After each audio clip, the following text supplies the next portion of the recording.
এখন আমি একটা ইম্পর্টেন্ট ভিডিও করতে যাচ্ছি। আমি আলোচনা করব এইখানে যে পথপাথেয়, এটা হলো কি 1931 সালের নভেম্বরে লেখা কাজী আব্দুল ওয়াদুদের পথপাথেয়। এবং এখানে আমি আলোচনা করব যে এই প্রমোদ চৌধুরী এবং এই যে কাজী আব্দুল ওয়াদুদ এবং আরেকজনের আবুল হোসেন, এরা কোন বিষয়ে চিন্তা করছিলেন এবং সেইখানে মুসলিম যারা বাঙালি মুসলিম তাদের চিন্তাধারা কী ছিল এবং বাঙালি হিন্দুরা ওদের চিন্তাধারাটা কী ছিল। পথপাথেয়তে তিনি ইকবাল নিয়ে তিনি কথাটা শুরুই হয়েছে এভাবে পথপাথেয়র যে কিছুদিন পূর্বে বললাম তো 1931 সালে লেখা, এটা পাকিস্তান প্রস্তাব করেছিলেন 1930 সালে ইকবাল, তো এই এলাহাবাদে। কিন্তু তার এক বছর পরে এটা পথপাথেয় 1931 সালের নভেম্বরের দিকে তিনি এটা করেছেন, লিখেছিলেন পথপাথেয়। তো পথ হলো গিয়া রাস্তা এবং পাথেয় হলো যে রাস্তায় চলার জন্য যে রাখতে সফর, যে সফরের জন্য যে খাওয়া দাওয়া যে জিনিসপাতিগুলো লাগে এগুলোকে বলে রাখতে সফর বা পথেয়। তো পথপাথেয় এটা এখানে তিনি মানে তিনি কথাটা শুরু করেছেন এভাবে। ইকবাল কিছুদিন পূর্বে স্বনামধন্য উর্দু কবি ইকবালের কাব্যের আলোচনায় কয়েকদিন কাটাবার সুযোগ আমার হয়েছিল। তার পার্সিতে লেখা আসরারে খুদি ইংরেজি অনুবাদ পূর্বেই পড়েছিলাম। এবার তার উর্দু রচনার সঙ্গে আরও কিছু পরিচয়ের ফলে বোঝা গেল ইকবালের প্রতিভা মুসলিম ভারতে হয়তোবা মুসলিম জগতে এক বিশেষ অর্থপূর্ণ প্রতিভা। তাহলে বুঝছেন যে তিনি রিয়েলাইজ করছেন 1931 সালে আইসা। অথচ আমরা অনেকেই জানি যে এই ইকবালের প্রভাব নজরুলের উপরে ছিল, বেগম রোকেয়ার উপরে ছিল এবং সমসাময়িক সমস্ত মুসলিমদের উপরে ছিল। তো এখানে তিনি বলতেছেন পথপাথেয়তে যে মুসলমানদের হয়তো ইকবাল প্রতিভাকে অস্বীকার করা সম্ভব হয়ে উঠবে না, তবে মুসলমানদের মধ্যে আরেকজনের খুব প্রচণ্ড প্রভাব আছে, তিনি হলেন কামাল আতাতুর্ক। তো যে কামাল আতাতুর্ককে মুসলমানরা ফলো করবে না ইকবালকে ফলো করবে? তিনি এই প্রবন্ধটা শেষ করেছেন এভাবে যে এই গাজালিকে ফলো করবে না গাজালিকে ফলো করবে না ইবনুল Arabi.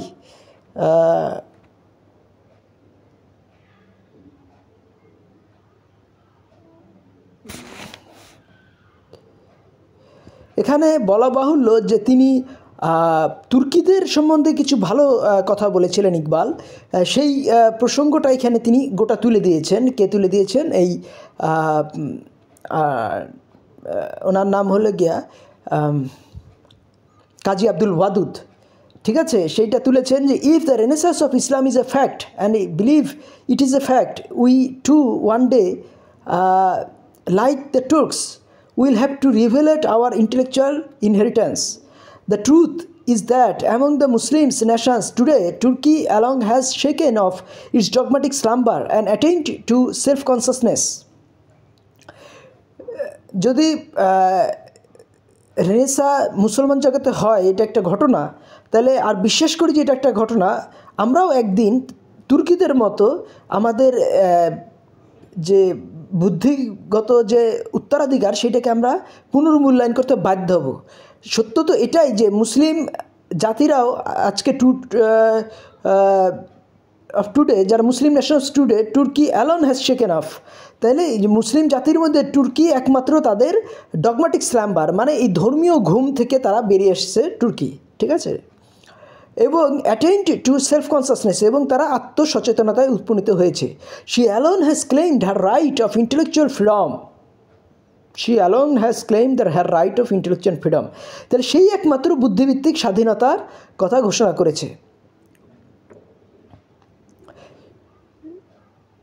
She alone has passed from ideal to the Real. তিনি সেই তুর্কি একমাত্র সে থেকে বুদ্ধিমত্তার মানে কি পাস ফ্রম আইডিয়াল টু ভাবের জগৎ থেকে বাস্তব জগতে প্রস্তাব গিয়েছে কে? একমাত্র তুর্কি এ মুসলিম জগতের মধ্যে। এ ট্রানজিশন হুইচ ইন্টেন্স কিন ইন্টেলেকচুয়াল অ্যান্ড মোরাল স্ট্রাগল, একটা যেখানে ইন্টেলেকচুয়াল এবং মোরাল স্ট্রাগল, এটা একটা বুদ্ধিভিত্তিক সংগ্রাম এবং নীতিগত সংগ্রাম, যে এই ট্রানজিশন, যে এই ভাবের জগৎ থেকে বাস্তব জগতে যাওয়া। To her growing complexities of a mobile and broadening life are sure to bring new situations, suggesting new points of view and necessitating fresh interpretation of principles which are only of an academic interest to people who have never experienced the joy of spiritual expansion. তাহলে এখানে কি বলতেছেন কাজী আব্দুল ওয়াদুদ ইকবালের রেফারেন্সটা দিচ্ছেন। ইকবাল কি বলছেন, to her growing complexities of mobile and broadening life are sure to bring new situation suggesting new points of view. তাহলে এই যে মুসলমানরা যে এই প্রকৃতি যদি বাস করে, তার ফলে তার যে এই চলমান এবং প্রসারমান যে নতুন অবস্থার মুখোমুখি মুসলমানরা হচ্ছে, suggesting new points of view, তাদের মুসলমানদের জীবনে নতুন চিন্তাধারা, নতুন দৃষ্টিকোণ আসতেছে, and necessitating fresh interpretation of principles, এবং প্রয়োজনীয় হচ্ছে যে নীতির নতুনভাবে পুনর্মূল্যায়ন, which are the only an academic interest to a people who have never experienced the joy of spiritual expansion. তাহলে যারা এই গোটা ঘটনাটা কিন্তু এক ধরনের পাঠ করার একটা আনন্দ দিচ্ছে, যারা কখনো এই নিজের আত্মাগত বৃদ্ধির আনন্দ পায়নি। It is I think the English thinker Hobbes who makes this acute observation that to have a succession of identical thoughts and feelings is to have no thoughts and feelings at all. তাহলে এখানে হবসের উদাহরণ দিচ্ছেন কে? আল্লামা ইকবাল। সেখানে কি বলতেছেন যে Hobbes তিনি করেছেন, অবজার্ভ করেছেন যে succession to intellectual identical thoughts and feeling to have no thoughts and feelings to at all. তাহলে যদি আমরা একই চিন্তা বারবার উত্তরাধিকার সূত্রে পাই, তার মানে আমরা কোনো চিন্তাই পাই না। তার মানে একই জিনিস চর্বিত চর্বণ করতে করতে করতে করতে ওই জিনিসটা তখন আর একই চিন্তা যদি আমরা সবসময় বহন করি, যদি আমরা সেটা চিন্তা এদিক ওদিক না হয়, তাহলে কী হবে, একটা সময় আমরা চিন্তা করাই বাদ দিয়ে দিই। এটা কি হবস বলছেন। হবসকে যে স্বৈরাচারী রাষ্ট্রের প্রবক্তা, তার মানে কি ইংল্যান্ডের মধ্যে একটা ভাইব্রেটিং চিন্তাভাবনা, যে চরম স্বৈরাচারীর মধ্যেও অনেক গণতান্ত্রিক চিন্তাভাবনা ছিল, এবং এগুলো শেক্সপিয়ারের দান। শেক্সপিয়ার নিয়ে আমি প্রচণ্ডভাবে শ্রদ্ধা করেছি, এবং টলস্টয় এবং রবীন্দ্রনাথের উপর আমার কোনো শ্রদ্ধা নাই, কিন্তু শ্রদ্ধা আছে শেক্সপিয়ার এবং গেটের প্রতি। শেক্সপিয়ার এবং গেটে ইংল্যান্ড এবং জার্মানির শ্রেষ্ঠ কবি। আর বিখ্যাতমার নাম কি? ফলে পরিচয়। এই যে বাঙালি কোনো চিন্তাভাবনা করে না, রাশিয়ানরা কোনো চিন্তাভাবনা করে না, তার পিছনে টলস্টয় এবং রবীন্দ্রনাথের অবদান রয়েছে। তার আমার কথা হলো যে ফলটা দেখলেই বোঝা যায় যে ইংল্যান্ড যে চিন্তাভাবনা করে এবং জার্মানি যে চিন্তাভাবনা করে, সেগুলো বোঝা যায় কাকে দেখা? শেক্সপিয়ার এবং গেটেকে দেখা। তো এই হবস বলতেছেন যে তুমি যদি একই চিন্তা উত্তরাধিকার সূত্রে বংশ পরস্পর একই চিন্তা করে যাও, তার মানে তুমি কোনো চিন্তাই করছো না, কারণ নতুন নতুন পরিবর্তিত পরিস্থিতি, পরিবর্তিত চিন্তা ভাবনা আসাই স্বাভাবিক। আচ্ছা, তাহলে হবসের এই কথাটা কে তুলে দিলেন? হুবহু তুলে দিলেন Iqbal. Such is the lot of the most Muslim countries today. তাহলে এটা ভাগ্য কি, বেশিরভাগ মুসলমান কান্ট্রি ওই একই চিন্তা চলে আসতেছে। যেমন ইকবালের একটা লাইন আছে, উহা দিয়ে গায়ের গুণ হয় লাম্ভা লাম্ভা ইহা বাদলতা নেই জামানা। ওখানে প্রতি মুহূর্তে কী হচ্ছে, মানুষের ভাগ্য পরিবর্তন হচ্ছে, ওয়েস্টে চিন্তাভাবনা পরিবর্তন হচ্ছে, আর এখানে কোনো চিন্তাভাবনা পরিবর্তন হচ্ছে না। কারণ কি, বাঙালি মুসলমান চিন্তাভাবনাই করছে না। তাহলে ওই জিনিসটা পৃথিবীর মুসলমান, বিশেষ করে একমন তুর্কিদের মধ্যে কী হচ্ছে, নতুন একটা চিন্তাভাবনার ফলে তাদের মধ্যে একটা আত্মসচেতনা সচেতন এসছে, এবং তারা এই ভাবের জগৎ থেকে বাস্তব জগতে আসছে। কিন্তু এইখানে কিন্তু একটা কথা আছে, ইকবালের আর একটা কবিতা আছে, হাকিকতে মুনতাজার নাজারা কবি লিবাসে মাজাজ মে কি হাজার সিজদা তারা প্রায় মেরে জবিনে নিয়াজ মে। হে, এই যে বাস্তব দেখতে চাও তুমি, অবশ্যই ভাবের পরিধেয়, ভাবের যে কাপড় গায়ে জড়ায় নাও। তাইলে কি হবে? তাইলে তুমি তাহলে কী হবে, আমি তোমাকে হাজার সিজদা করবো, তুমি এত সম্মানের পাত্র হয়ে যাবে। তাহলে এই জিনিসগুলো বুঝতে হবে যে ভাবের সাথে যে বাস্তব জগতের সম্পর্ক, সেইটা কে বুঝে না, এটা আমরা পরবর্তীতে দেখাবো যে সমস্যাগুলো কোথা থেকে আসতেছে। একটু পরে আর দুই লাইন যখন নিচে যাব, তখনই আপনি বুঝবেন যে এই কাজী আব্দুল ওয়াদুদ কতটা মূর্খ, এবং আবুল হোসেন জ্ঞানী ছিল বলেই তিনি ইকবালের বিরুদ্ধে থেকে সরে গেছেন। আচ্ছা, তাহলে এখানে আমরা দেখব যে কী হলো, যে তিনি বলতেছেন যে ভাবের জগৎ থেকে বাস্তব জগতে আসছে কে? একমাত্র টার্কি মুসলিম জগতের মধ্যে। আচ্ছা, they are the mechanically repeating old values and whereas the truths is the only way to creating new values. তাহলে যারা মেকানিক্যালি ওল্ড ভ্যালুসকে বারবার রিপিট করতেছে অন্য মুসলমান দেশগুলো তুর্কি করতেছে নতুন ভ্যালুস তারা তৈরি করতেছে। কিন্তু ইকবাল নিজে বদলালে তাদের সাহিত্যের দৃষ্টিভঙ্গি সৃষ্ট সাহিত্যের মুসলিম জনগণের উপরে অন্যরকম হওয়া বিচিত্র নয়। এই মনে করেছে মানে এই গাধাটার পড়াশোনা এত কম। কাজী আব্দুল ওয়াদুদ, কেন গাধা বলছি আপনারা হয়তো মনে করছে এত জ্ঞানী মানুষ কী জন্য গাধা বলছি, একটু 2 লাইন পরে যখন শেষের দিকে আসবে তখনই বুঝুন যে কেন তাকে গাধা বলছি। কারণ আমি তো হয়ে গেছিলাম যে তার 1908 সালে যে লেখা, এটা তো 1930 সালে লেখা reconstruction of religious thought in Islam, সেই বই থেকে তিনি কোট করেছেন, ইকবালের এই বই থেকে কোট করেছেন কাজী আব্দুল ওয়াদুদ। তো ইকবাল এই লেখাটা লিখেছেন হবসের থেকে। কিন্তু 1907 সালেই যখন তিনি মানে এটা কত সাল, তার 23 বছর আগে, 1908 সালে 22 বছর আগে ইকবাল যে ইটা লিখেছেন, নাম কি বলে, development of metaphysics in Persia, ওইটাই আমার, কারণ তিনি ডাইন হাতে বাম হাতে তিনি জাগলার যেমন একসাথে 10-12টা এই কাপ বা গ্লাস উপরে ফেলে দেয়, আবার ধরে একটার পর একটা ফেলতে থাকে আর একটার পর একটা ধরতে থাকে, তিনি সমস্ত দার্শনিক Kant, Hobbes, Locke, Rousseau, Hegel, Nietzsche, Fichte সবাইকে যেন উপরে ছুড়ে দিচ্ছেন আর ধরতেছেন। তো এই যে আমি একজন সম্বন্ধে কথা বলতে গেলে আমার নিজস্ব একটা থাকা লাগে, জমির থাকা লাগে, বিবেক থাকা লাগে যে ওই বইগুলোকে আমি পড়েছি। এই যে তিনি কিন্তু জানছেন যে হবস তার পড়া, হবস থেকে রেফারেন্স দিচ্ছেন আল্লাহ ইকবাল, কিন্তু তার 22 বছর আগের বইটাকে তিনি পড়ে দেখেছেন, development of metaphysics in Persia, ওইটা তো পাওয়া যেত। আচ্ছা, তাহলে এখন আমরা দেখব যে এই লোকগুলোকে সম্বন্ধে, ইকবাল সম্বন্ধে সশ্রদ্ধ শ্রদ্ধা জানিয়েছেন কারা? 2 জন, বেসিক্যালি 3 জন। একজন গোলাম মোস্তফা, যিনি প্রচণ্ড বিখ্যাত কবি বাংলায়, জসিমউদ্দিন, কাজী নজরুল এবং ফররুখ আহমেদ, এই 3 জনই শুধু খ্যাতির দিক থেকে গোলাম মোস্তফার সমকক্ষ হইতে পারে। তাইলে গোলাম মোস্তফা একজন, আরেকজন হলো সওগাত সম্পাদক নাসিরউদ্দিন, তিনি 105 বছর বেঁচেছেন, এবং এই সম্পাদক যে নাম কি বলে, মোহাম্মদী সম্পাদক যে এই মাওলানা আকরাম খাঁ, তিনি 100 বছর বেঁচেছেন। তো এরা কিন্তু প্রচণ্ডভাবেই বুঝতেছেন যে একটা ধ্রুব তারা, একটা সূর্য, একটা চাঁদ উঠে গেছে উত্তর ভারতের আকাশে, যাকে ওখানকার হিন্দুরা, ওখানকার যে করা হিন্দু আছে, জাট, মারাঠা, যোদ্ধা হিন্দু যারা, তারপরে পাঞ্জাবি হিন্দুরা, শিখরা, তারা পর্যন্ত স্যালুট করতেছে তার জ্ঞান দেখা। তাহলে এই জিনিসটা আমাদের বুঝতে হবে যে আমরা রবীন্দ্রনাথকে সমর্থন করার আগে আমাদের এই বঙ্কিমের জ্ঞান সম্বন্ধে আমি একটা পুরো ভিডিও করব, কারণ এইটা প্রায় 50 মিনিটের ভিডিও লাগবে, যে বঙ্কিমের কত পড়াশোনা ছিল আর মনের দিক থেকে কতখানি শয়তান ছিলেন বঙ্কিম। এই জিনিসটা আমাদের যদি আমরা না বুঝি তাহলে কিন্তু আমরা রবীন্দ্রনাথের শয়তানিগুলো বুঝবো না, আর ইকবাল কেন এত মহান, ইকবাল কোন বইগুলো পড়েছেন সেগুলো আপনারা বুঝতে পারবেন না। তাহলে এখন আমরা আসতেছি যে এই যে পড়াশোনার ক্ষেত্রে, ইন্টেলেকচুয়াল লড়াইয়ের ক্ষেত্রে ইকবাল কিন্তু নিজেকে প্রস্তুত করছিলেন, কারণ তিনি জানছেন তার প্রফেসর চ্যালেঞ্জারকে, তার মানুষের যে এই প্রফেসর চ্যালেঞ্জার নামে একটা তত্ত্ব আছে, যে আপনি পড়তেছেন কিন্তু প্রফেসর চ্যালেঞ্জারও পড়তেছে, আপনাকে যে চ্যালেঞ্জ করে বসে আছে। তো সে যতক্ষণ না পড়ালেখা বন্ধ করছে, আপনি তো পড়ালেখা বন্ধ করতে পারেন না। তো কাজেই এই যে একটা প্রচণ্ড, যেমন তার যদি বঙ্কিম রচনা সমগ্র আপনি হাতে নেন, দেখবেন যে ওল্ড যেটা, সেখানে দেখবেন যে 500 ইংলিশ মনীষীর বিভিন্ন লাইনগুলো কোট করা আছে, এগুলো কিন্তু বঙ্কিম নিজে তুলে দিয়েছেন। তাহলে বঙ্কিম কী পরিমাণ পড়াশোনা ছিল, এবং সেই জন্যই ইকবালও কিন্তু বঙ্কিমে এবং রবীন্দ্রনাথকে ছাড়াই গেছেন পড়াশোনার দিক থেকে। সেটা যদি আপনি development of metaphysics in Persia, যেটাতে তিনি 3 বছরের মধ্যে তিনি 3টা ডিগ্রি নিয়ে আসছিলেন, একটা হলো গিয়া কেমব্রিজে মাস্টার্স, একটা হলো গিয়া ব্যারিস্টার ডিগ্রি, এবং 1905 থেকে 1908 সাল পর্যন্ত তিনি ইংল্যান্ড এবং জার্মানিতে ছিলেন, এবং তিনি 3টা ডিগ্রি নিয়েছিলেন। একটা হলো মাস্টার্স ফ্রম কেমব্রিজ, আর একটা হলো গিয়া ফ্রম নাম কি বলে, ব্যারিস্টারি ফ্রম লিঙ্কনসিন, এবং পিএইচডি ফ্রম নাম কি বলে জার্মানি, মিউনিক ইউনিভার্সিটি। তাহলে এই যে পড়াশোনাগুলো ইকবাল করেছেন, ইকবাল পড়াশোনা করার পরে যে ঘটনাগুলো ঘটলো, যে ইকবালকে বুঝতে গেলে একটু পরে যখন আসবে তখন আপনি দেখবেন যে এই লোকটা কতখানি মূর্খ। তিনি বলতেছেন যে মুসলমান জাতি হলো ক্যান্সারগ্রস্ত রোগীর মতো, যে কেউ চেঁচিয়ে বলে ওষুধ জানে তারই শরণাপন্ন সে হয়।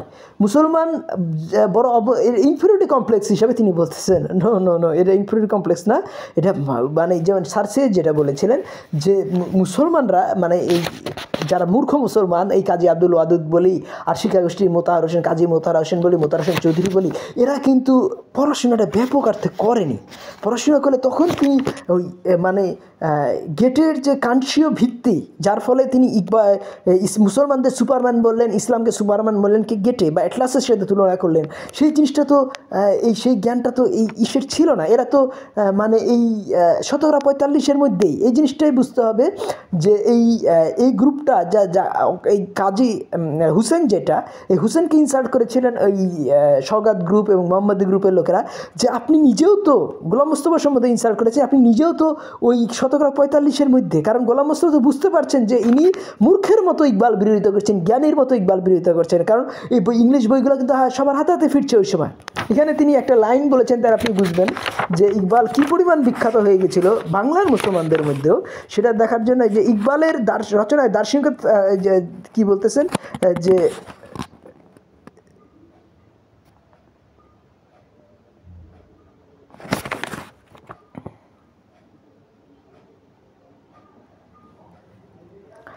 যে শিকোয়া জব শিকোয়াকে তিনি, কিন্তু ইকবাল তো তিনি বলছেন কয়েকদিন ধরে ইকবাল সাধনা করছে। ইকবাল তো কয়েকদিন ধরে সাধনার বিষয় না, এবং ইকবাল সাধনা করলে আপনার শেক্সপিয়ারকে বুঝতে হবে এবং এই গেটেকে বুঝতে হবে, কান্টকে বুঝতে হবে। এগুলো যদি আপনি না বুঝেন তাহলে কিন্তু আপনি ইকবালকে বুঝতে পারবেন না। তো এখানে এই যে গাজালি এবং ইসের মধ্যে ইসের মধ্যে যে সংগ্রামটা হচ্ছে, সেই সংগ্রাম নিয়ে আমি একটু কথা বলি। যে গাজালি আর ইবনুল আরাবি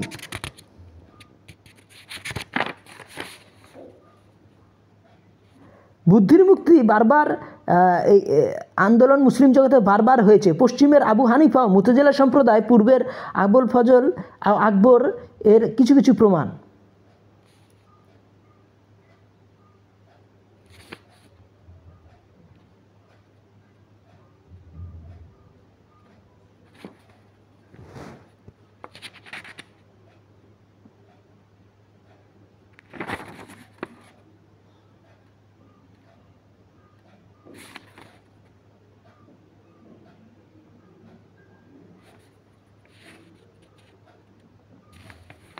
তিনি বলতেছেন যে ঐতিহাসিক ঘটনার ব্যাখ্যা দিয়েছেন, তার মতভেদ থাকা স্বাভাবিক।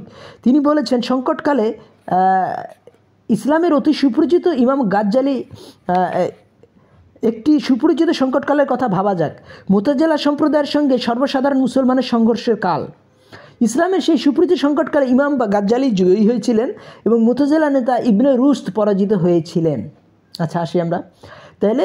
গাজ্জালি জয় হয়েছে এবং ইবনে রুশদ পরাজিত হয়েছেন, কিন্তু এই জয় ইসলামের মুসলমানের জন্য সত্যকার জয় কিনা সে সম্বন্ধে মুসলিম চিন্তাশীলদের ভিতরে প্রবল মতভেদ বিদ্যমান। এখানে ক্রস চিহ্ন দেওয়া আছে, স্টার চিহ্ন দেওয়া আছে। সেই ক্রস চিহ্নের মানে কি সৈয়দ আমির আলীর স্পিরিট অফ ইসলাম। তাহলে সৈয়দ আমির আলী একজন বাঙালি ছিলেন এবং তিনি স্পিরিট অফ ইসলাম লিখছেন, কিন্তু তিনি কি কান্ট বুঝতেন? তিনি কান্ট মোটেই বুঝতেন না। তাহলে এই যে তিনি গাজালিকে তিনি বড় বলতেছেন ইবনে রুশদের থেকে, কিন্তু তিনি তো এই গাজালি এবং একটা কথা উত্তর ভারতে প্রায় বলে যে এই ঘটনা রং নিয়ে আসবে। এই ঘটনা কিন্তু পরবর্তীতে যে প্রচণ্ড রং নিয়ে আসলো, যে দেখা গেল যে ইবনে রুশদের যে ভক্ত যে হিউম, সে তো বিবর্ণ, সে তো মানে একের ফেডেড হয়ে গেল, আর টকটকা লাল হৃদয়ের বাণী নিয়ে কি আসলেন গাজালি ভক্ত কান্ট, পৃথিবীর সর্বকালের সর্বশ্রেষ্ঠ দার্শনিক যাকে বলা হয়। তাহলে এই কান্ট আর হিউমের দ্বন্দ্ব তো তিনি বুঝেন না, এই না বুঝেন এটা এই নাম কি বলে কাজী আব্দুল ওয়াদুদ, না বুঝেন এই আমির আলী। তাহলে এখানে যে তিনি বলতেছেন যে মুসলিম জগতেই ভেদাভেদ বিদ্যমান, এই সম্পর্কে ব্যাপারটি উল্লেখ করা অসঙ্গত হবে না যে পরাজিত ইবনে রুশদের চিন্তার প্রভাব যাদের উপরে পড়েছিল তারা বর্তমান ইউরোপ, আর বিজেতা মুসলিম ইমাম গাজ্জালি চিন্তার প্রভাব যাদের উপর পড়েছিল তাদের সন্তান সন্ততি মুসলিম জগৎ। তাহলে গাজ্জালির সন্তান সন্ততি হলো আমরা, আর ইউরোপ হলো গিয়া যে ইবনে রুশদের সন্তান সন্ততি। সেই কথা, কিন্তু ইউরোপ যে কান্নাকাটি করছে, জার্মান দর্শনটি তো বুঝেন না। কে বুঝেন না? এই নাম কি বলে কাজী আব্দুল ওয়াদুদ। কাজেই জার্মান দর্শন যদি একটা মানুষ না বুঝে তখন কি হবে? তিনি এই মানে চাঁদকে মনে করবেন রুটি বা রসগোল্লা, চাঁদ কি রুটি বা রসগোল্লা? এরকমই ফিলোসফির ক্ষেত্রে এই জিনিসগুলোই হয়। যেমন ইকবালের একটা কবিতায় লাইনই আছে, সে কবিতাটা হলো যে দিল ও নজর কা সামাল সফিনা সামাল কা লে যা উসে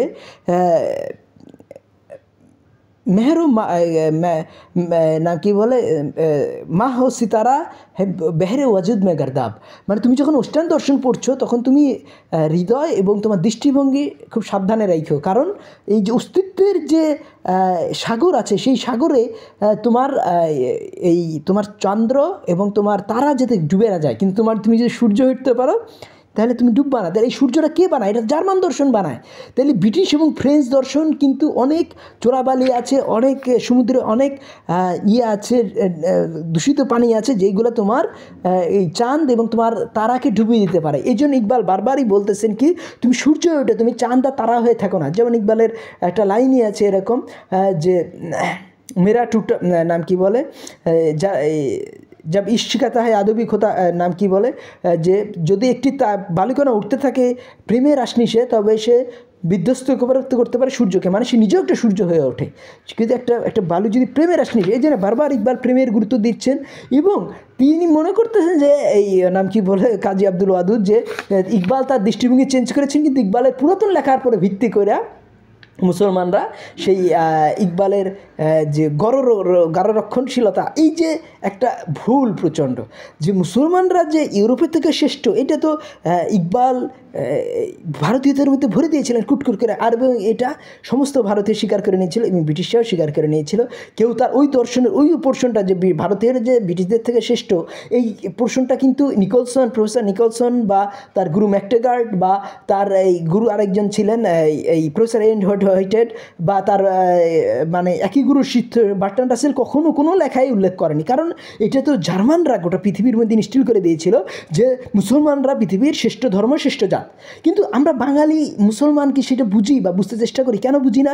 কারণ এই যারা জার্মান দর্শন পড়েছিলেন চারজন, বঙ্কিম, রবীন্দ্রনাথ, প্রমোদ এবং শরৎ, এরা কখনোই জার্মান দর্শন বাংলায় আসেনি। কারণ তাইলে তাদের রায়ত যারা, তাদের যে প্রজা বাঙালি মুসলমান, তখন কি ব্রিটিশদের উপরে উঠে আসবে, হিন্দুদের উপরে উঠে আসবে।